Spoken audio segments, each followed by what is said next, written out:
আজকে সকাল সকাল আবারও পেয়ে গেছি বিক্রম ভাইকে। আরে কি ব্যাপার বিক্রম ভাই, আজকে সকালবেলায় ব্রেকফাস্ট সারতে বসে পড়েছো?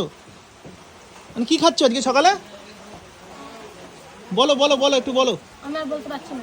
কেন হাঁপিয়ে উঠেছো? তোমার এবার বলো কি এটা কমেন্টে। তুমি বলো কি খাচ্ছ? পাউডার, হ্যাঁ, ডিম অমলেট, আচ্ছা ডিম সিদ্ধ, আচ্ছা। আলুর দম। আলুর দম, না সয়াবিন। সয়াবিন আলুর তরকারি। কোনটা বেশি ভালো লাগছে এই কটা আইটেমের মধ্যে? সবার থেকে আমার তিনটেই জিনিসই ভালো লাগছে, আচ্ছা চারটে জিনিসই ভালো লাগছে। আচ্ছা। বিক্রম ভাইকে নিয়ে কিন্তু আমাদের এলাকার বৌদির পরোটার দোকানে চলে এসেছি। এই বৌদির পরোটা কিন্তু খুব ফেমাস আমাদের এই এলাকায়। প্রত্যেক দিন সকালবেলায় কিন্তু লোকে লাইনে দাঁড়িয়ে এখানকার পরোটা খায়, বুঝলে তো বিক্রম ভাই? প্রত্যেক দিন লোকে ভিড় করে এইখানকার পরোটা খায়। আজকে থেকে বিক্রম ভাই কিন্তু ঝুড়ি ভাজা বিক্রি করা শুরু করলো, তাই তো? কারণ ভাই কিন্তু আগে মেয়েদের কসমেটিক্সের আইটেম বিক্রি করছিল। ওর হাত পুরো লাল হয়ে যায়, দেখো লাল হয়ে গেছে, ট্যাপা হয়ে ফুলে উঠেছে।